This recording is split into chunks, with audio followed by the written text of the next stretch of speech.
Hey everybody, welcome to American Idol Unaired. I am your host Bennett Shear, back with another singer that you didn't see from season 20 of American Idol. Please welcome Hazi. What's up, buddy? How you doing? I am great. I am so glad to meet you. I've heard a lot about you, and I'm so pumped to talk to you. Ah, man, I was so nervous to do this. I'm not gonna lie. Really? Um, yeah, because it was like there's just so much behind the scenes that I didn't really say much of. But I'm excited. I'm glad that this can be the space to do some American Idol unpacking. I'm really stoked to get into it. Since we didn't really get that introduction on TV, I would love for you to give us the official introduction of who is Hazi. It's so funny because I didn't start going by Hazi probably for like until like 2 months before Idol, and it's just because the meaning of the name it means beheld of God, and I love that identity to like walk in that like, hey, you are a beheld of God. But yeah, I'm from Knoxville, Tennessee. So like literally, honestly, it was like a podunk small town like in Kodak, but it's like Knoxville area. And honestly, I didn't even I didn't plan on even doing American Idol at first. I was kind of talked into it, like to be honest, like 3 days prior to me doing my audition. So that's kind of funny. But yeah. So from Knoxville, Tennessee, I'm 22 years old and born and raised from in there. So yeah. I would love to kind of hear more of the background of what got you into music and when that started, how old you were, and where the passion came from. Dude, okay, I actually love telling this story.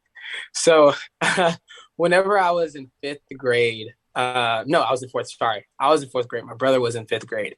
We got like these yearbooks, and I saw that like in the yearbook, he put in like under his name that he wanted to be either a football singer or a pop singer. Hmm. Um, and so I was like, oh wow, I kind of want to be like my brother. And we're on like 364 days apart, not a year yet. You know what I'm saying? But I saw that and I was like, oh, I want to start being like him. So I actually started pursuing singing because of that. But it just turns out to be that I'm the only singer in my family. Wow. So yeah, he doesn't sing. He raps, but like I'm the only one who plays instruments, everything like that. But started singing when I was in like fourth grade, pretty much, and then got told that I sucked all the way up to my freshman year in high school because I was bad. I have Uh, videos to prove that too. Uh, but it was awful. But it was just something I love to do so much, and so kind of grew into it, I guess. Learned my voice, and then I picked up guitar when I was a freshman in high school. A buddy of mine was like, "Hey, do you want to learn how to play a G chord?" And I'm like, sure, yeah, that would be sick. He taught me how to play a G chord. And then from there, I was just amazed that I made noise out of an instrument because I didn't like, when I was growing up, I wasn't around other musicians like that. So it was like to see that happen in front of me and then to learn it, it was like, oh my gosh. So I, for like a year after that, I borrowed other people's guitars, like randomly, like, hey, you got a guitar like in your room that you don't play? And they're like, yeah. I'm like, can I borrow it? And they're like, yeah, sure. I'm like, bet. So I did that for like a whole year before I got my first guitar and just played for hours and hours every day. And yeah, so that's kind of like where it all really started and just kind of grew into it even more because it's just like I fell in love with music. So it's all I know, honestly. I've heard every story imaginable as far as starting when you're 2 years old, or people that think that they sang before they could speak, and it's never too late. It's just so neat to see that it was somebody else that made you want to do it, and then you were the person who made an impact in your family, at least for being the musician. And look at everything that you've done since then. Dude, personally, I believe that anyone can do it. Anyone can sing. And there's so many people like, oh no, I'm just tone deaf. I'm like, dude, honestly, I just think the same thing. And it's just a matter, it's a muscle. Like your voice is just a muscle. And it's just like going to the gym, working out, you know what I'm saying? It's practicing, doing it repetitively, like repeatedly, just always doing it. And that's pretty much what happened. Like I just learned how to use this muscle. And I really firmly believe that anyone could sing if they really wanted. I think it's a combination too, because obviously it's the technicality, but it's also the passion. And anything you do, even if you want to get in shape, you think, oh, I can never get big muscles. You got to have the passion for it. You got to have the dedication. So if music means something to you, I mean, I'm sure that you figured out whether it's the lyrics that you wanted to write or the melodies that you wanted to play, just the music that you felt in your soul. I feel like there's that passion there that combined with the ability to physically sing and sing well makes you a very well-rounded artist. Yep, totally agree with that. Um, it's so funny that we even were talking about like the lyrics and sense, whatever. Because I didn't really even fully start writing until I was a senior in high school, and I tried before that, and it was it's funny because like that same brother who I said was a rapper, he still is, but like not was, but back then he would tell me my songs that I tried to write were like they were complete trash because they were. Granted, he could have said it in a nicer way, but it's okay. It made me grow. Um, and I don't know, it wasn't. I wouldn't even say like my songs were good even when I was a senior in high school. It was more honestly after Idol that like my songwriting just I don't know. It became deeper. It became more of me, if that makes sense. So, um, yeah, even before then, I was not even a good writer. Something I had to grow into. Everything is literally just you grow into it. Yeah, What pushed you to want to start actually writing your own songs? honestly, like I said, I was trying to write my songs like even beforehand. It was just they were not good. I never really had people write songs with me or for me. Never did a co-write session until I moved to Nashville. Currently, I live in Nashville, by the way. Yeah, but before that, it was just like everything that I did by myself. Like when I learned how to play guitar, I started drumming on the guitar too, like while I was playing because I didn't have a band to play with. Right. So it was like I had to like pretty much try to do by myself, learn how to produce because I had no one else to do it. Like didn't have the money to do it, so it's like okay, here I go. And honestly, it's just something that like since I started doing that by myself, it's something I wanted to continue to do, mainly because I find myself I'm closer to a song when it actually comes from the heart. It comes from actually me, mainly because when I write about things that I have been through. I've seen somebody else go through that I feel for them, or it's like just something. It's just something that I feel, and I think that that's what makes other people really connect with you when you write from the heart. I don't like to write about like, oh, let's write a number one hit. I could care less about that, to be honest. My thing is like, I want to connect with people. I want them to feel something. I want them to relate to the song to where it's like we can start a conversation, honestly. If you write that song that connects with people and does everything you need it to and comes from a place of authenticity and it becomes a number one hit, nothing wrong with that. I mean, Hey, listen, I'm not against a number one coming out yeah, of one of the songs. yeah. That's not what I'm saying. Oh, yeah. But hey, if it turns into a number one, hey, yo, let's go. Right. But like in all honesty, I feel like that's kind of what's happening in the pop world right now. I mean, you still got sort of your radio friendly typical songs, but I feel like we're seeing a lot of stuff, or maybe it's even more on the Spotify's top hits playlist where it's like you have these artists that probably were not expecting to go number one or Mm-hmm. were expecting to make it in mainstream, but there is something about being really genuine and not trying to conform to being mainstream that I think people will relate to and connect with in this day and age. They want something different, they want something new, they want something fresh, and sometimes that connects with people more than an artist may ever expect. Yeah, absolutely. Yeah, yeah. So let's jump ahead to American Idol because I want to hear this story. Were you approached? It sounds like you were because I don't. It sounds like you did not choose to voluntarily go and do the open call auditions. Okay. So where it all started for me, it was honestly like there was a part. So I said I didn't want to do it, but there was a part of me that kind of wanted to do it, but there was a part of me that really didn't, Mm, mainly because I've other people go through these shows, like friends and such, and so it's just like more of like, man, don't know. I don't really want them to like kind of try to shape my story into what they want. I didn't want like just certain things to happen, and so I was like nervous about it.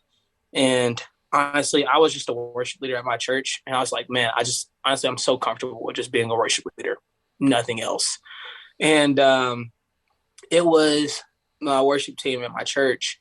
Um, I was asking them about it, and they were just like telling me all the good things that could happen out of it, but then also like how it could actually help other people. And it was like, it really doesn't hurt to try. There's nothing that you're going to lose from it. Worst comes to worst, like you're just going to come back to Knoxville doing this. Like, there's not, which you already want to do. And so I was like, you're right. You're right. All right. And because like people kept telling me like go to the open call thing, whatever, because that's what it was. Everyone was just hitting me up, do the open call, please do the open call, you got to do this. Like when I said so many people, I had so many texts on my phone calls, like tagged in so many things. It's like, okay, all right, I'll do it. So I did it and just logged in on this Zoom thing, and freaking I remember I was on that thing for hours, man, hours. And I remember for some reason I got kicked out of the Zoom chat. And so I had like this whole setup too, like in my living room.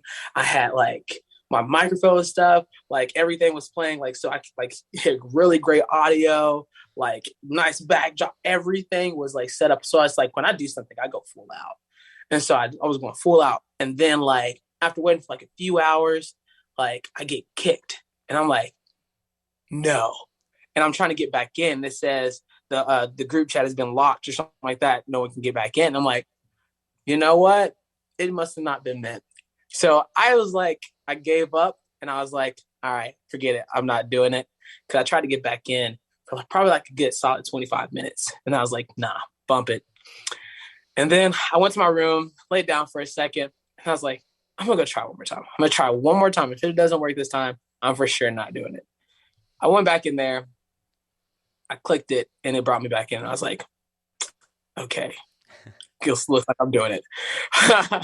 And so then, probably like another 20 minutes later, I ended up going in to like the actual like audition room to where I was auditioning, and I sang three songs. I sang "Thinking Out Loud" by Ed Sheeran. I sang an original called "Missing Emos," which is kind of a country song. And then, honestly, I can't remember my last song that I sang. There was one more. I'm pretty sure that I sang, but it was from there. He put me straight through to Megan, who is the executive producer, and I sang those same songs because she asked me to sing some songs, sing the same ones, and this all happened in literally like another 20 minutes. It was like so quick. Went straight from there to her. And then she was like, yeah, I'm putting you straight through. But she said it so like casually. Like I didn't know if I was actually going through. Like it was more of like, all right, so on this next part, like that you're about to do, for some people it might be like another audition thing, whatever. For you, it's just like we can have other stuff. But you're going straight through. Yeah. I'm like, wait, so I'm going to like see the actual judges. And she's like, oh yeah, you're going to see the actual judges. And I'm like, oh, you just said it. I didn't know what you meant by that. And so that kind of like all happened so quick. But then I found out I was the last audition of the day. Like I was the last one. And it was just like, I've been waiting for hours on hours, got kicked out of this thing. And then by the time I was the last one of the day, you're telling me I just breezed right through, like to go straight through. It was just like, this is a Wow. joke. So I kind of got like, I was like freaking out because I was like, man, I did not expect this to happen because it was just, I was just doing it to do it, you know? And that is where they were telling me Megan wanted me to go to Austin, Texas because she said, oh, is there a certain place that you want to go to, like LA, Austin, Texas, or one other place that I can't remember. I always forget things. Nashville. But yes, Nashville. I'm in I Nashville. How right, did I I know, forget right? I that? was like, bro. I'm, oh my gosh. I love that. But no, and I was like, I've always wanted to go to LA. And she said, actually, no, I want you to go to Austin because that's the first one. That's the first auditions. And I want you to get you in as soon as possible. And I was like, oh, okay. All right, cool. And so, yeah, I ended up like leaving in like 2 weeks to go to Austin, Texas. And honestly, that was the best time ever for me. I absolutely enjoyed that time in Texas. So, do you want me to keep going with this part too? Because like it's Oh so yeah, let's fun. keep this train going, man. Cool, cool, cool. So I go to Texas, and honestly, I remember getting on this thing. It's called like the welcome wagon or something like that. Something like that. And because we get off the plane, and you have to go to like this certain like sign that people have. And it's like welcome wagon or something like that. And it just looks so awkward and cringy. Like I'm like, dude, this seems like some like mafia type stuff. I don't know. But I walk up, and they're like, oh, you're part of Idol. And I'm like, oh yeah, yeah. And so then put me on this like little van thing, whatever. And I remember being in this van, and at first it was so quiet. And then I offered up, I was like, yo, we should all like share some songs. You know, we're all artists. Like, what's some music? Let's hop on the aux, and just like Yes. all play our. And it kind of opened up, and everyone was just like so, like, just so nice. It was my friends who I still talk to this day, Jordan Chase, Corey Curtis, Carrie Brockwell, Katira Love. Oh my gosh, I love her. But and like so many more. And I just remember like we're all just started getting connected so like quickly, and I just loved it. And yeah, we finally get to the place, and I don't know. At first, I was like really nervous, but after like a minute, I just started making so many friends, and I don't know. It helped me open up more. But I want to talk about the actual audition a little bit. So I didn't audition until the yeah, I auditioned the second day, I believe. Yeah, the second day. Um, and when I auditioned, it was kind of funny because I didn't. I made friends, but I didn't talk too much, mainly because I was there alone. Some people had like their family there or friends there with them. I was there by myself, and because I didn't have anyone to go with me. Um, so I go, and I remember being put into so many like awkward positions. Like I was always either the last one to do something for some reason, or it's like I'm sitting doing something else that no one else is doing. And it's just like, what is happening right now? And I remember even going into like right before I was going into my audition, there's this room, and it's where they do the thing where you can either see your family or see somebody like a special guest kind of thing, whatever, in like this big room. And I remember waiting outside of this room, and I didn't know fully what like this room was. Like I just remember they pulled me up there, had me waiting for like 2 hours outside of this room, and I didn't even get to eat like lunch like everyone else got to. I barely got dinner. Like it was just like, why is this happening to me? But it was just like, okay, we'll go with it. So went outside this room, and then I'm about to walk into the room finally. And then that's when there's these producers. They started like, this guy runs up. He's like, Hazi has to go. Hazi has to go. It's his turn. Blah, blah. And then I'm like, I don't know what to do. And then this other producer is like, well, he has to do this. Like he's scheduled for this. Like we gotta do this like now. Like, and there's like started yelling over the comms like Hazi has to do this right now. Like he can wait. And I'm like, oh my gosh, I don't know what's going on. And so I was like, all right, Hazi, you ready? We got to go in here, like, blah, blah, blah, just like do this, that, the third. I'm like, okay. I walk in, and then I see my church family and my brother like on the screen. And that just broke me, honestly. It broke me bad. And I just like, I was trying so hard not to cry because it was overwhelming for one, because I was being rushed to do everything. Like I found out that everyone who like did this room, they got like 3 different takes to try this thing out, like to actually get a good take of it.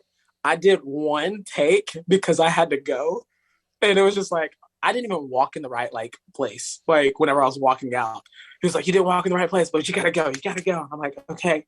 And then the guy's like, "All right, we gotta run. We gotta sprint." And so we're sprinting to like so I can make it to my audition. I ended up getting skipped because I was late to it, but it wasn't on me, so that's okay. But I'm like running and I'm just trying to hold back tears. I'm like, oh my gosh, that was just a lot. And then like seeing my family and then like, ah. And so I'm walking up and right when I'm about to like, I get like all the microphone stuff like put on me, like the guitar, like not on me, but like on the guitar, like everything's set up. And I'm still like shaking because I'm like, dude, why? Why did that have to happen? Because beforehand, I was not nervous the whole time. And even still, I was not nervous. It was more of me trying not to cry because I don't want to cry while I'm singing because then I'm going to mess up. And so it was so wild. But I'm walking and it's like across this like little like bridge type thing, whatever. And like you can look down and you see all these people, like all the other contestants. And it was so funny. I will never forget this because no one else got this other than the judges when they first got there. When the judges first got there, like everyone was like, "Oh my gosh!" Ha! Like screaming, cheering. And I remember I walked up and I'm walking across this bridge thing, and people see me, and for some reason, everyone starts cheering, like Hazi, ah, blah, blah.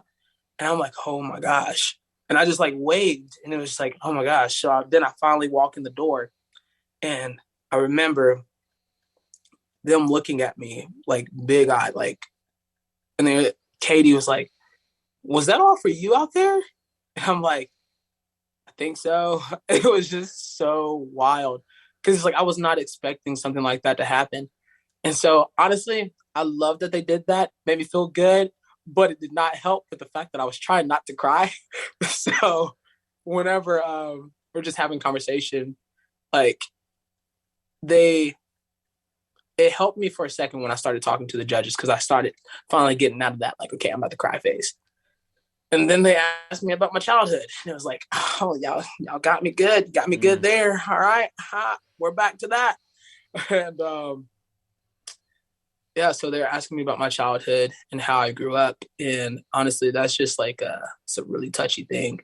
But I remember when I started singing, I was singing Louis Capaldi Before You Go.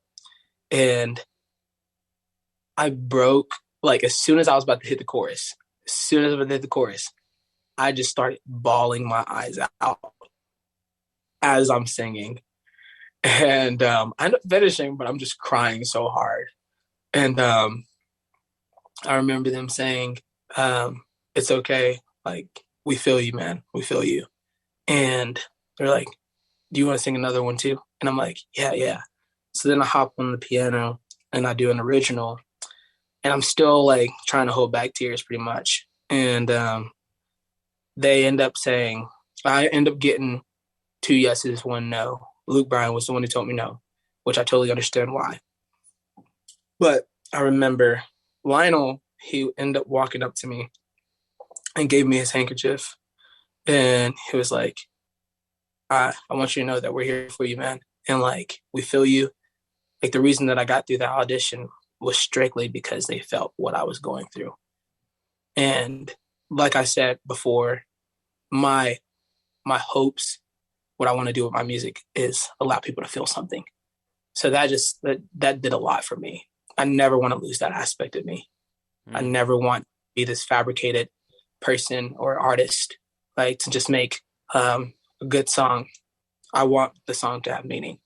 So that just meant a lot to me that he did that. And then like to see how their reaction was, it was wholesome. So that was the Austin, Texas audition. After I got those yeses, that's where it's like I ended up going to this other room, like it's where they call it psych and like ward or something like that, whatever. And again, I was the last person to leave that. I didn't get done out of there until like 12 p.m. And I remember that morning, I had to wake up at like 6 a.m. And I was like, dang, bro, I've been here all day just to have like a 10-minute like audition thing, if that. But ended up going home after like a few days and I had a month to prepare for Hollywood Week, which was a long time, but I knew I needed that month because they were telling me some like things that I needed to work on, which was like I need to learn how to control my voice. I needed to learn how to do like quite a few things. But I took heed to that, and I had me a vocal coach, Didi Benami. Love her to death. Oh my gosh. Can I stop you right Um, there? She was yeah, season 9 of American Idol, if I'm correct. she was. Yeah, yeah. She was on. Whoa. Mm-hmm. Very cool. Uh, such a, it's so funny how I met her though. So remember how I said it was my church, like that Yeah. got me like fully yes to doing it. So as I'm like preparing for my audition, like somebody from my church, and my church is like not like big at all. Like we have maybe like 150 people, and we meet at somebody else's building. So it's like we don't have a lot of people. It's very new and everything. And there was a girl, and she walked up to me. She was like, "Hey, I had this friend who was on like American Idol like a while ago, but she's a vocal coach now. You want me to like put you in contact with her?" And I'm like, "Yeah, that would be great," you know. And it's so funny because like me and Didi ended up chatting and everything like that. And it's like I really didn't have the funds to get a vocal coach and everything like that. But I was just like, look, I'm not saying that like you need to help me. Like I'm not. I totally understand that, but it's more of like, can you just give me some pointers about American Idol? You know. And she finally ended up hearing me sing, and that's when she was like, I want to do this for you for free because I believe in you and I feel everything you're doing. I love you. I love your voice. I love everything. And I'm just like, what? You want to give me lessons for free? And I remember I got like 2 lessons. And whenever I was down in, I went to Jessup, Georgia, okay, for that month to prepare. And I'm convinced that people in Jessup don't even know where Jessup, Georgia is. Yeah, it's weird. It's very small, no service out there whatsoever. And that's why I went. I wanted to physically, spiritually, and mentally prepare for the next steps because if I could break down and cry like that before, there's no telling what Hollywood Week's going to be like. Because I had people like Clark Beckham, Dee Dee, and like some other people just tell me, like, yo, this is going to be like probably the hardest week, you know? And so I'm like, okay, well, I want to prepare for this. I want to prepare myself. So I'm not going out there and just psyching myself out or like getting just all worked up for nothing or like something happens, you know, just bad. So I went to Jessup, Georgia because a friend of mine lived down there and they had like this farm and everything like that. And so I went and I stayed down there for like maybe 3 weeks. And in those 3 weeks, oh my gosh, man, it was. I said I lived in the podunk place. Nah, this place right here. When the fact that there was no service, that was the first time I ever saw a cotton field actually in person. And there's nothing wrong with cotton fields, but it just brought some type of feeling. I was like, oh, that's what those are huge. It made me think about my ancestors and like, you know, they had to be on those fields. And it's like, whoa. But while I was down there, I ended up like my friend had 2 4-wheelers. They were both broken, but he didn't want to do anything like that. He liked Atlanta, so he would go up to Atlanta sometimes. And I was like, man, I'm trying to chill here. And so I fixed like one of their 4-wheelers, and I ended up taking the 4-wheeler to his grandfather's farm, which was like maybe like 15 minutes down the road. And I drove around their cotton field out there, and it was so wild because I broke down Hmm. in the middle of this cotton field with no service, nobody. Like I had $1 in my pocket, man. And I was Wow. like, I don't know what I'm about to do. Luckily, I ended up like walking around, like, and ended up getting like 1 bar, ended up calling somebody, but they ended up coming like to help me. But it was just like, dude, this is not happening. And so yeah, it was kind of funny. But I, while I was down there, I was just prepping myself a lot, and I realized I started having like a lot of anxiety. Like I've never had anxiety before, but it was just like I couldn't help myself from like shaking. Sometimes I would wake up in the middle of the night and just be shaking because of like what was about to happen. I'm just like, dude, this is like really happening, and I'm like freaking out right now. And I remember my vocal coach, she was sending me a bunch of songs that I could possibly do, and I remember she sent me this song called "Control" by Zoe Luis, Mm. and at first when I heard it, I was like, "Nah, I'm cool," you know. And then a few days later, I got on TikTok just scrolling through, and this is like the night that I was shaking and stuff like that. And I remember sliding through it, and for some reason her sound came up on like a TikTok, and it was that song, and I started crying like a lot, and I was like, man, I think that this is the song I need to do. I really relate to it a lot, and so I started practicing it, and whenever I started having like anxiety, I would actually go and play that song. So whatever happens on the stage, if I am like having anxiety or like shaking a lot, I would know how to play it while I'm actually going through that. So I would practice that song for like hours, and I would practice singing it. So I'm like, so I can actually send it to the right place. So I'm taking their notes that they told me in Austin. Like, we want you to have like more control. We want you to like, when you're going to that head voice, like all this, that, and third. I'm like, okay, yeah, I put it all into practice. And finally, it was so funny because like I ended up having to go back home because something happened. But I went back home and I ended up getting in a car accident. Um, but yeah, I got in a car accident, and also I got my story all mixed up. Hold up 1 second. That's not when the car accident happened. Sorry. The car accident happened right before auditions, and I had to Mm, go back home because I was dealing with things because of the car accident. mm. So the car accident happened a week before the auditions. Sorry, I totally missed that. Well, I'm glad you're okay because the fact that you didn't even think of it before that meant that you must have been totally fine and like physically you're Oh, like yeah. good. It was my brother's car though, Yeah. Oh. and it was the whole thing, and it was just yeah, it was all bad, man. And then Mm. like also, I had a root canal done like a year prior to the audition, and it got infected, and I had to get it pulled, like my tooth like pulled, like because they could have saved it, but I was like, I got idle and stuff going on, like I can't wait like a month to like go through this because like I could not move, bro. I was so in like excruciating pain, like I went to the ER and everything, bro. It was so bad. But like that was also before the audition. So yeah, I totally Wow. missed that whole thing. That was very important, but it's okay. So yeah, now I have like no tooth back here, but it's okay. Totally worth it. So I ended up going back home because I had to deal with things for the wreck, and I went back, and it was so wild because it's like I ended up just like I ended up getting into like a really like I was just scared of a lot of things when I went back. And there was just so much drama that was happening. It's like every time I was about to do something like so good, something bad would happen. I'm Mm. just like, this just means I just got to push through. I'm just trying to push through. And like, I had to figure out a new living situation because we were about to like move out of our apartment. Like our lease was coming up. I'm over here like, dude, this is like so bad timing on all of this right now.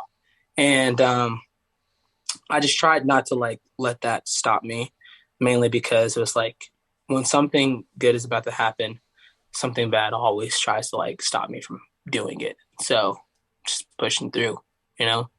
So I ended up going to LA, Hollywood, and at this point, I am more like conversating with people now because I connected with people from Austin, and like we just like chatting it up a lot. But I remember like I was I was in this like line, and honestly, man, I was really depressed when I was there. I enjoyed Austin, Texas way more than I enjoyed Hollywood. And it was so funny to me because Dee Clark, all of them like they told me, oh, Hollywood's gonna be like you're gonna get connected to more people, like people are gonna be nicer to you, this, that, and the third. But it felt like it wasn't the case for me. I don't know. It was like which this was all fun and games. Like this was all fun and games. But I've never had this happen to me before, and it was just like I didn't know how to take it. But we all had like different lines that we had to stay in because like that's going to be like how we do genre challenge, and is where like to know the order pretty much. And I remember we were filming some things, and we were outside, and I'm in this line like this group that I'm chilling with, and there was just someone, and he would say things about how I talked, how like not my accent, but it was more of like the way my lips move, the way things happen. It was just like made me feel bad about it. Like, and then had a whole group of people like in this line just laughing at me, and it just like it hurt. Like it was like, yo, like because every time I talked, every time I tried to say something, it was like happened for like an hour. It was just like every time I tried to say something, people would just start laughing. And I'm just like, okay, I'm just gonna not say anything. A contestant was acting like this? Yeah, yeah, yeah. But that's why I said like he was like joking around, which was like for him it was joking, but for me it hurt because I've Yeah. never experienced joking before. Like that was Yeah, just like no. oh snap. And so it's like I look at it now like me and him are like so cool, but like Mm. at the time it hurt because it was like I just wanted to talk, I just wanted to make friends, you know.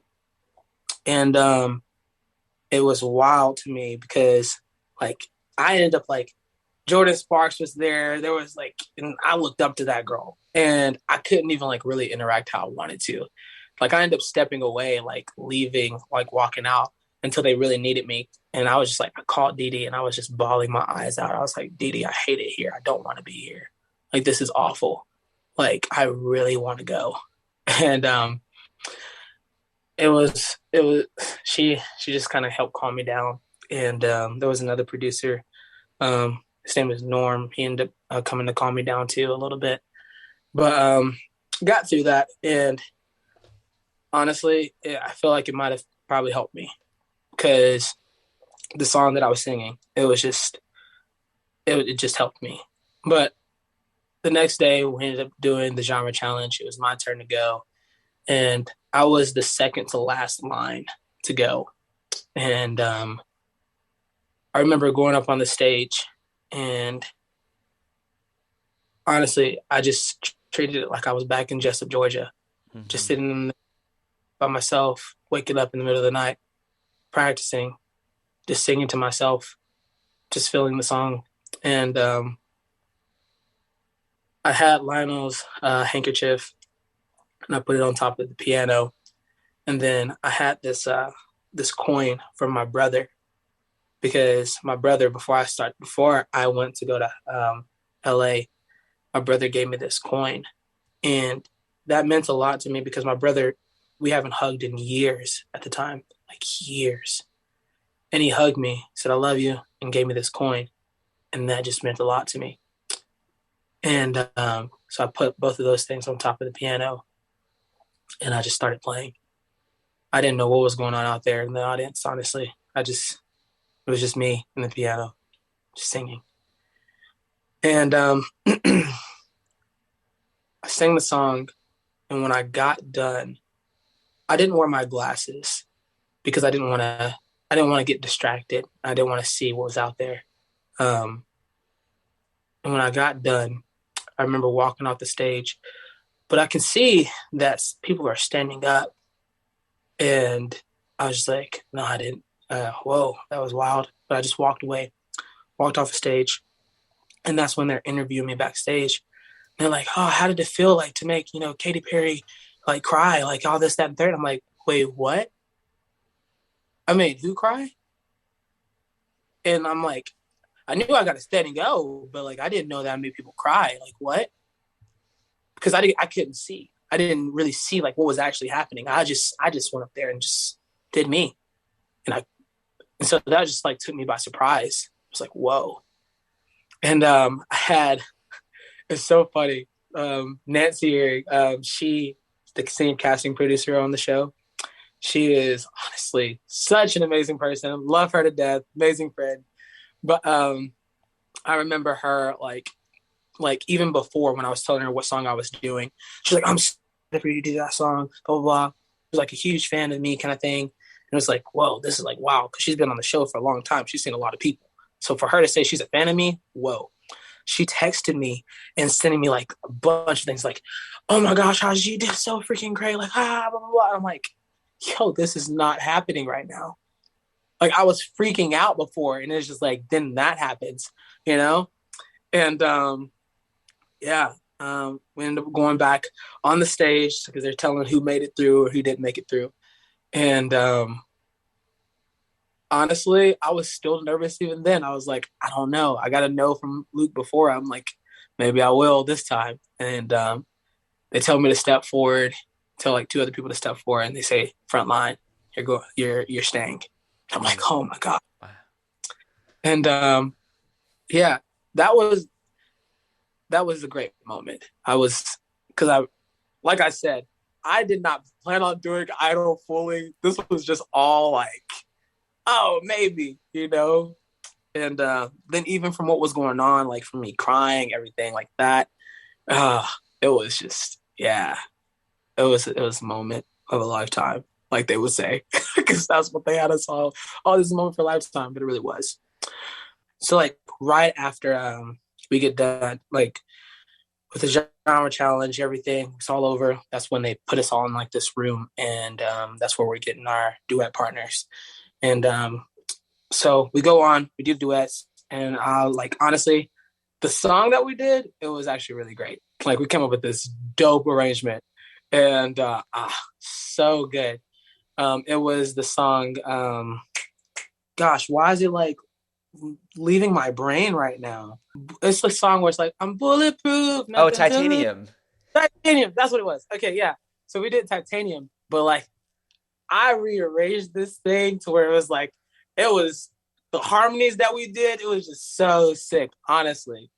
And so we rearranged the song, and yeah, dude, we actually were like one of the last people to actually get into a rehearsal room, and we couldn't leave to go back to our rooms like until we went into like these rehearsal rooms because they had to film stuff, and it was like 3:30 in the morning or something like that when we got done, and like then we like I didn't I didn't go to sleep until like 4:15, and I had to be up literally at 5:30, and it was like, oh shoot.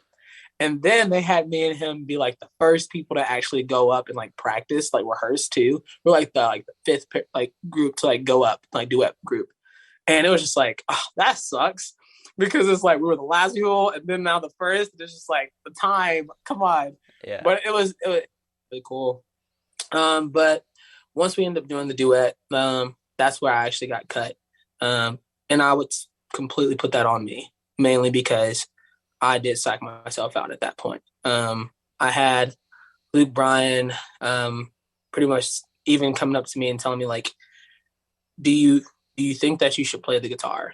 Like if it's psyching you out this much, do you think you should play the guitar? And honestly, it was me getting in my own way where it was like I wanted to be so different. I wanted to like stand out so much. And so I was like, I gotta play my guitar. I gotta play my electric. I had this whole arrangement that I did. I wanted to be like really great, you know? And plus it's like I ought to be the guy who did majority of the harmonies and then like played the guitar at the same time and like this cool arrangement. That would have been sick. But I got in my own head. I shouldn't have done that. And I should have listened. But that's where I got sent home. And I remember once I got cut, I was talking to Nancy, and I was just like bummed out at first. Like I was smiling when I got off the stage. Part of me was like happy because I was like, okay, it's finally over actually. But then a part of me was like, dang, now what do I do? And I remember I was talking to Nancy, and she was just like, Hazi, you just got in your head, man. I was telling you not to get in your head, and you just got in your head. And I remember like she was like, stay in touch, stay in touch. And I was like, okay.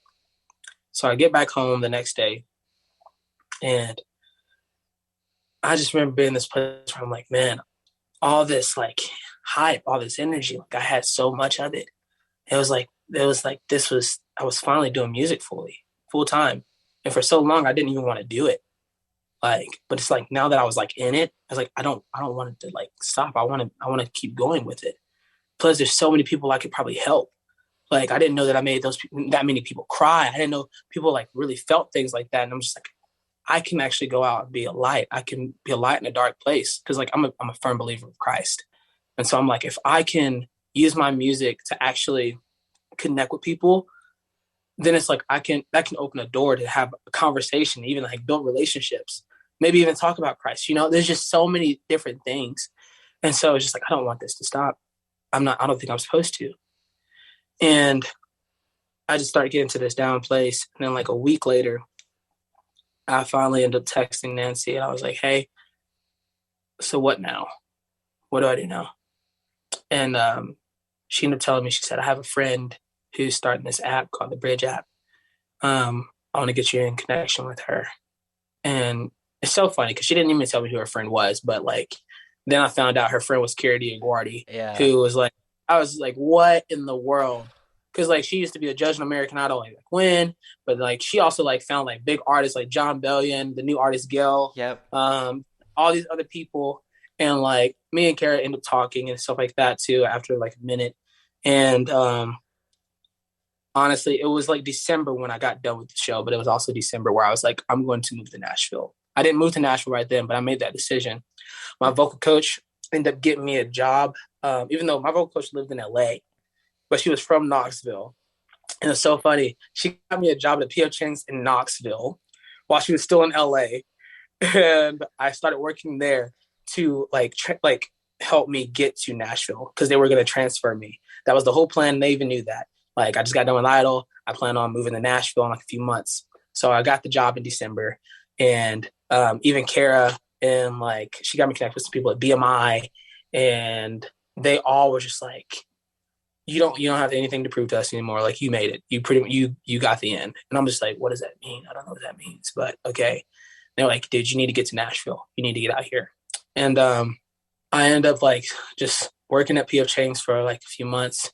And that's when like I still didn't have enough really out here, but I was coming out like maybe like once or twice a month. And every time I would come out here, just great things would like happen in those like 1 or 2 days.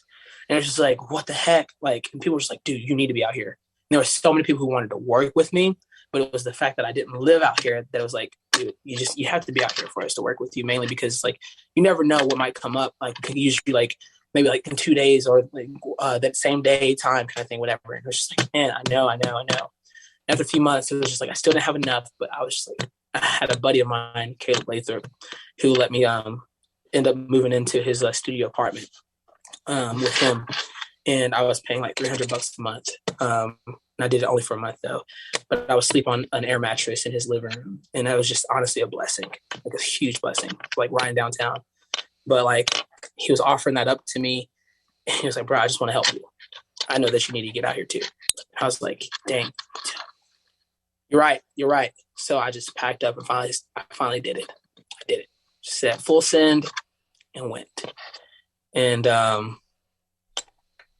honestly, I would say a lot of crazy things have been happening since I've been out here. I've only been out here for 2 months, but I've already been offered a publishing deal, and I turned it down right now.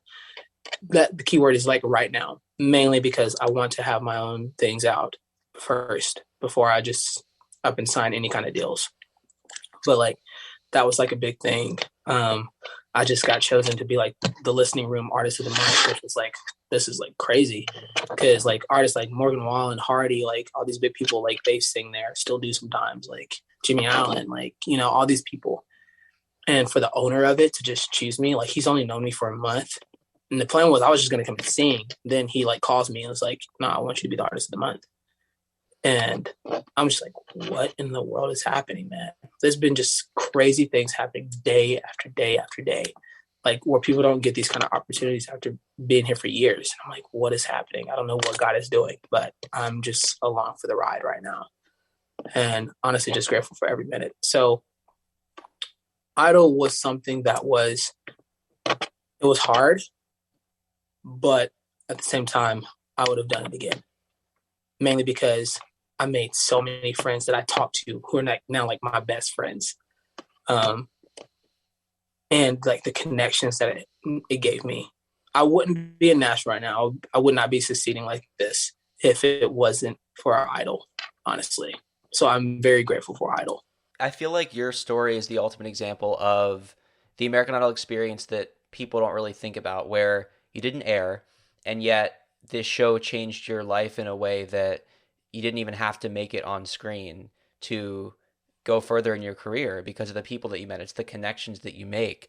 I mean, it sounds like Nancy was a big part of that. It also sounds like the connections you made with the artist. If it weren't for Caleb, you wouldn't have a place to stay for that little bit of time. And all the other friends that you made, the people you stay in touch with, just having people there that were there for you personally, I mean, that's everything.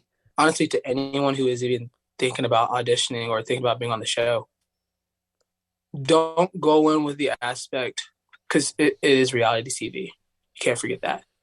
Don't go in with the aspect of like, man, I got to win this. I got to do this. I got to, because then you're going to start psyching yourself out. And then it's going to become more about me, me, me, me, me. Like, as artists, as creatives, we are meant to actually help people, bring light to people, bring joy, or maybe that's helping somebody through sadness or helping somebody through any kind of emotion that they're feeling. We're supposed to help people feel something. So when you start to put it all like, man, I'm just doing this for self gain, then that's where it's like you might excel, but it could be like James Brown, where he pretty much died alone, Mm, and like no one wants that feeling. no. And so I would say to anyone who's thinking about doing the show, go in with the aspect of just make friends, talk to everybody. Literally, I was talking to the security, I was talking to the people who were just on the cameras, I was talking to literally everyone, and like just to get to know those people, it was a blessing. Like I still talk to some of them, like it was just a blessing. So I would say literally go in, make friends. That's the big thing. That's the big takeaway. I gotta ask because I know you talk about like not going in with the idea of winning. However, so many of my guests have talked about the moment when they were there. I can't remember if it was in Austin or if it was in Hollywood Week when you and Noah Thompson pulled out the guitar and sang Oh together. my And I God. gotta ask you about that because I've heard it from everybody else, but now I can Oh actually hear my it. God. That's so funny. That is, oh my gosh. Okay. So when what happened, honestly, I walked in, I'm pretty sure me and some friends just got done eating. Like we like left the hotel, just got done eating. It was like nighttime. Walk in and like I see Noah and like his friend and like there's a group and everything like that. And like I guess somebody like knew him. I didn't really know him personally at the time. That was like my first time ever meeting him. But like we walk up and they're talking to him and everything like that. And they're like, oh, why don't you guys sing something together? Sing something. And I'm like, I don't know what to sing with this guy. And I'm like, okay. It was like, let's do either way, you know? And so I told him to take the lead on it, whatever. And I said, I'll play it on guitar for you. And so we're playing it and he's singing it. And then I just started harmonizing with him. That was pretty much it. Like, and it was just like, it was really fun, honestly. Like the dude can sing. The dude can sing. And yeah, I think our voices sound really well together. But no, it was literally nothing more than that. After that, I was just like, oh, yo, dude, that was sick. And that was pretty much it. Like, honestly. So it's kind of funny that people talk about it. Like, I don't know. I had people like literally talk to me about that before. And so that's just funny. I no, like I mean, because not only does your name get brought up so much when it comes to like who is a standout in genre challenge or duets, and like I was literally downstairs this morning and my parents who are really supportive of the podcast, they're like, who are you interviewing today? I was like, Hazi. They're like, Hazi, because they've heard you mentioned so many times on the podcast. And again, like the standard question is who was a standout for you? Who was really great sitting in the audience in genre challenge? Who did you like in the duets? But people talk about that performance just like you and Noah not being filmed for anything as far as I know. And for whatever reason, like people loved that performance that wasn't for a competition round or anything. So It was just something for fun. We're in the hotel lobby, man. Just like, sure. I just got done with my audition too. Like that was my audition day. And like I remember like the other times I would not sing like that. I would not go out and sing. Like everyone was singing every time. Like, and I would just like tell people like, hey yo, I just think that you should save your voice, like because like you have your audition coming up. And like I remember a buddy of mine, like he ended up actually like losing his voice for the audition. I'm like, I really wanted to like help you through that. But like I finally got done with my audition. I was like, okay, now I can start singing with people. yeah. So and he was like the first person. So it was like, all right, we'll send it. Let's go. In all seriousness, though, like, tell me about it's obviously an emotional experience. I mean, you had an emotional audition day because you're in that 180 room, they call it, where you're seeing, your church, your family. You have that audition where you get one no, and it's a long day. What does it feel like, not just that one day, but what does it feel like in general to turn to music maybe as an escape? Even that song that you did in Hollywood Week was an escape for you with your anxiety. So in general, I feel like for you, music must just be this place that you go when, maybe you've had a lot of stress, whether it's just something that happened in a day or a time in your life, and playing music is a way for you to just kind of release all of it, I'm guessing. Music is my journal. That's why I keep talking about, like, I want people to feel something. I want people to do this because it's like it is how I cope. And I think that everybody needs them a journal, whether you're just writing, whether you're making a song, whether it's videotaping stuff. Like, it's just it really, you need something. And honestly, music is that for me. Like, I find myself writing, and even the songs that people connect to the most are the ones that I get very personal on. So that is honestly, yeah, that's how I cope with, like, everything, to be honest. So, like, even after, like, freaking out over so many different things, I can find myself literally either sitting in front of the piano or playing my guitar or singing some lyrics. Like, it's just that is how I can cope with things. Mm-hmm. Gosh, I'm so curious because I know we talked before this about how like maybe some of the stuff isn't released yet, but if you had to think right now, like on the spot, about one particular song you've written that's one of the most important ones to you, what's that song? What does it mean? I want to hear about it. My favorite song that I've written is called "A Bourbon's Goodbye." That song means the most to me at this point in my life, mainly because I have my best friend. It's like my brother. Like, I lived with him for like a while. He was in the military for 4 years, and this was literally like when I said my writing became way different after Idol. That's when it was like I want to get in touch with my emotions even more, even when I'm writing, not when I'm just singing a song. I want to write and actually do that. And this is also in December. This was like right after Christmas, but like right before New Year's. I wrote this song called "A Bourbon's Goodbye" because I thought about my best friend, and at the time that he was in the military, it was like there were so many times we didn't know if he was going to come home. But for me, it was more of like I didn't know if he was going to come home.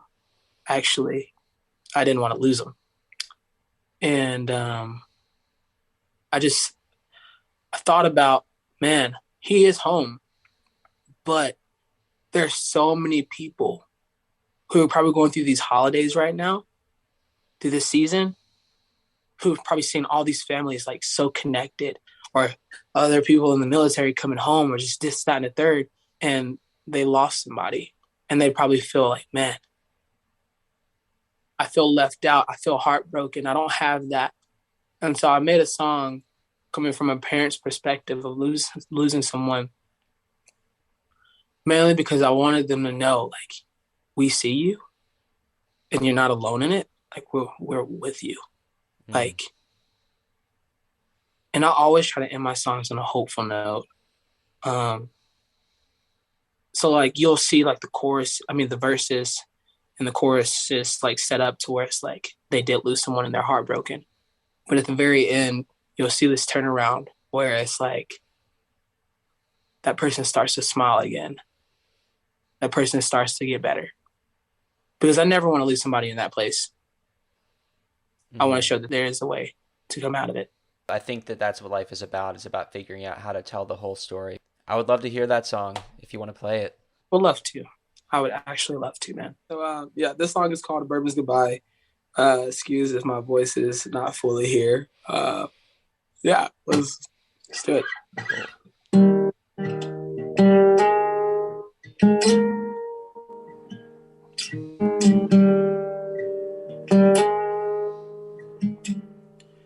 I'm wearing your t-shirt,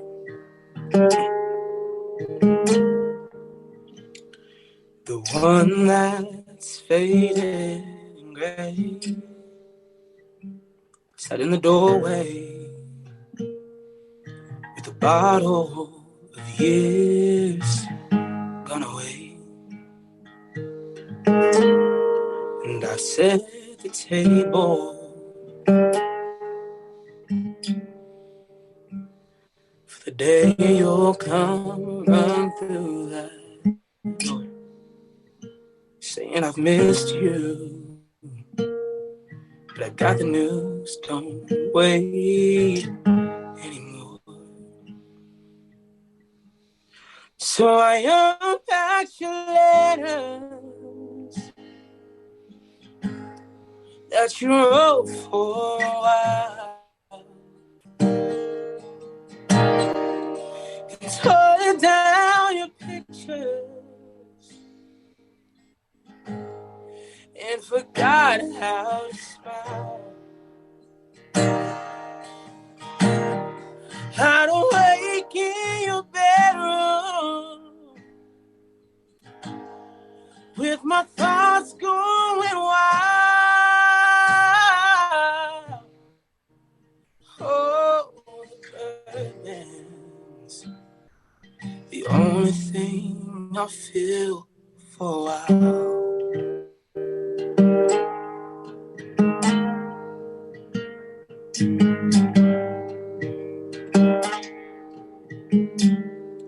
Oh, I've checked the date.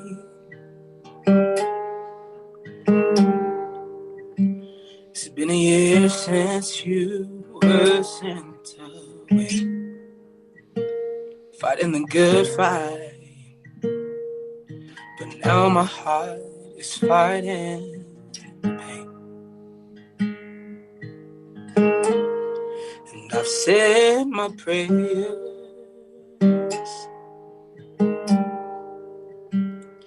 don't know how I'll say them again, 'cause this is a sad song full of empty beer and words you don't want to hear. So I hunt for your sweater that you wore all the time, and broke down the mirrors and forgot how to cry. I'd wake in your bedroom with my thoughts going wild.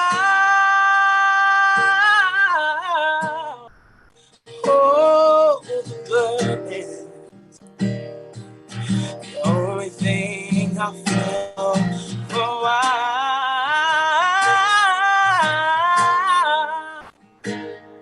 For a while.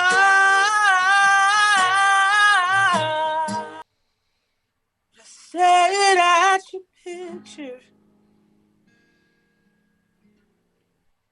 and remembered to smile. And I wrote you a letter. Oh, I know it's been a while, but I painted your bedroom from when you were a child. Oh, the bourbon was the only thing I felt for a while. That's Bourbon's goodbye. Mm, you got me. I don't have any words. That was Yeah. oh that I mean, you are a light in that darkness, Hazi. That's how I see you. I swear this might sound crazy, but you see those like if you're not watching this on YouTube, there's like the room you're in, you have like these diagonal like the walls or the ceilings or whatever. I could feel light beaming in from those walls. Like that's literally how I see you.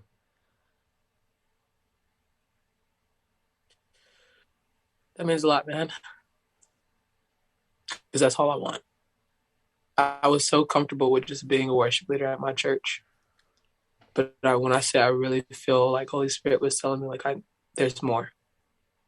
I need to reach people who are not going to go to church. There's some people who's been hurt by the church who are not believers because of that. It's just I just want to love people like Jesus did. He didn't he didn't condemn, he didn't judge. Like it was more of love. And so I want to help people. So that means a lot that you just said that. Well, Thank you. it means a lot that you took the time to come on here and share your story and play that song and open up your heart because you wear your heart on your sleeve, man, like nothing I've ever seen. I mean, you make music not just to express what you feel, but what others feel, and the fact that you could tap into that thing that maybe you haven't experienced but somebody else has, the fact that you're able to do that means that you're put on this earth to serve other people, I think. Because if you can help people without knowing what they've been through, that right there is the definition of an empath. I guess I'm like the biggest empath there is, man. No, thank you. Wow. Seriously. Before I let you go, Hazi, I want to hear more about what's next because you gave us a bit of a preview, but can you tell me a little bit more about this Bridge app and what you've been working on with that, or really anything else that's in the works for you? Because I want to think about the future for you and what people should be looking out for. So I'll tell you a little bit of both, like what's going on with the Bridge app, and then also what I'm doing. So Bridge app, that was a community of songwriters, pretty much like Carity Guardi wanted to help songwriters out, and so she was creating this app to like pretty much make it easier to connect with other songwriters, so you can actually go out and like talk to other people, but then also set up co-writes, build relationships, friendships, because like there was just this block to where it's like it was so hard to like get that. There's so many people who don't have that opportunity. So she's just making a community of like songwriters, like to just like pretty much work together. And it was just a beautiful thing. I've honestly I've worked with like a few people from the app and everything like that. Um, and it was just something that was very beneficial to this move too. Like I came out here and it was just connected so easily, pretty much. So like yeah, definitely check out the Bridge app. Check out everything that they got going on because it's really cool things. Um, and honestly, like I'm not even like being asked to plug them. Like that's the thing. Like Yeah. I'm not even sponsored by them, so that's why I'm like, yeah, just do it. But no. And then also what I have going on right now. So I do have a management team right now. Actually now, since moving out here, I am working on a song to release hopefully in 2 months. Um, it's called Just Friends question mark. The question mark is very important. But I don't normally do like pop country, but these songs like this song is gonna be pop country. And like I do songs like what I just showed you. But like honestly, even when I did Idol, I didn't do country at all. But I label myself as a country artist now. Pretty much bluesy country, indie country, stuff like that. But um right now I gonna be having some performances come up September 30th. I'll be at the Listening Room. Um, that's gonna be like the next big thing right now. But yeah, definitely be on the lookout for that release of that song, Just Friends, because that's something I'm really working hard on right now. So There's always that question mark. that question mark is very important, man. We all been there. Are we just friends? I don't know. Yeah. Oh my gosh. Haven't we all? Yes. I'm still thinking about that song you did. I'm like trying to focus on the outro and I'm hearing it in my head and like trying to hold back tears and like it's so emotional. I felt that so much. I just want to say it's okay to cry. Like even if you haven't experienced something yourself, it's okay to cry because you're not just crying for you at that point. Yeah. And that shows that you have a heart and that you actually care about others. And honestly, crying is something that helps me. Like, even though my friend got to come home, I'm crying because it was like, dude, there's people who didn't. And I feel their pain. So it's not Yeah. even that you're feeling like the pain yourself, but you're feeling theirs. So you're hmm able to them even more. If you ever feel like you're about to cry off a song, man, don't hold it back. You know what it is? We just passed 9/11 and I was just thinking about like all the people who someone didn't come home and it really made me think about that. Mm-hmm. And all those years later, like it doesn't. You never forget. I mean, they say never forget. You never forget. You can't. You can't forget. But I guess, like you said, it's okay to break down and not be the most composed at times. Dude, back to the idol thing. I broke down in my audition, man. Like, like right in the middle. So I don't know if that just makes me like a crybaby or somebody who's just like really connected with their emotions. Um, I don't know. I don't see anything wrong with it. I think it's the latter, or maybe it's both. But being a crybaby is not a bad thing, you know. You Yeah. can I ask what your original was in your audition? Did you do this one or a different one? This song wasn't written. Oh, right. Oh, Yeah. that's right. You wrote it in I December. yeah. Like a lot of my songs, like I actually like I deleted my whole repertoire that I had before. I like Uh, changed my whole Instagram identity pretty much. Like I deleted all my posts. And I went like started posting only black and white things because I was trying to figure out who is Hazi. mm, Like I don't know who this is because on Idol I was bouncing around from genre to genre. I was like they classified me into the pop genre because they were telling me like I need to pick a genre, but for now going to pop until you figure out what you really want to do because all pop means is popular music. But like I was just like, man, I need to figure out what I want to do then. I don't know because I've been just bouncing around. And country was something that I wanted to do at first, but I ran away from it. But like with my music, when I got off of Idol, I went through that phase like, oh, what's next? But then also, who am I? Like I don't even know fully. And when I really sat and thought about it for a while, I was like, I think I want to do country. I think that's more of me. Like I want to get into that because of the storytelling aspect of things. Like I am a huge like person on telling a story fully and like making somebody feel something like that. And so country just felt right. And that's why I say I do like a lot of bluesy country, indie country, more like Chris Stapleton meets like Gary Clark Jr. Um, and like I deleted my whole repertoire once I mm. got done with that. The songs that I had written before, like honestly, I deleted them out of my phone. I'm not gonna lie to you, but like because they weren't even as good. They weren't real. It was more of like I wrote about things I went through, but it wasn't like actually real things, if that makes sense. Like it wasn't until after Idol when I was like, man, who am I? Who do I want to be? Who represent myself as? I'm going to actually try to start rather than me trying to be like this pop singer, star, whatever. It was more like I want to connect with people. So that's when I started writing more. Well, I feel like that just shows that American Idol can be enormously beneficial to that singer or that artist who maybe thinks they know who they are, or they go there and they realize maybe that they don't quite know who they are yet. And it's okay if you don't, because I know that the show reaches out to a lot of people who have a following or they've been doing something for a long time, whether it's touring or they've been established, whatever, influencer, whatever. But it can be really awesome for somebody who kind of wants to start fresh afterwards. You know what I mean? Like they didn't make it as far, but then they can get off the show and then it can almost be that opportunity to kind of start looking in the mirror and thinking, all right, who am I? I feel like that's probably your experience. Honestly, it pretty much was like I got done and it was just made me think way more. Because for the longest time I was like, oh, no, I just want to do everything. I want to bounce around. I want to do this, that, and third. And it wasn't until like they asked me those tough questions. And like now in the industry kind of thing, people will tell me like, don't focus on a genre.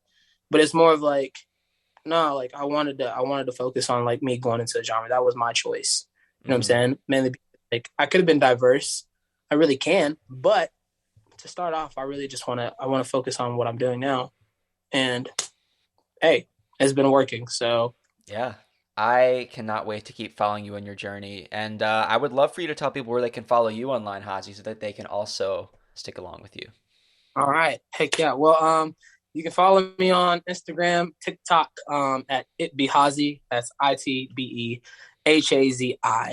Facebook, just like my page. I'm pretty sure it's the same thing. I don't know for sure, but if you find Hazi, that's me. You know, I don't really know too many Hazis, but follow me on all that. There'll be some cool things happening soon.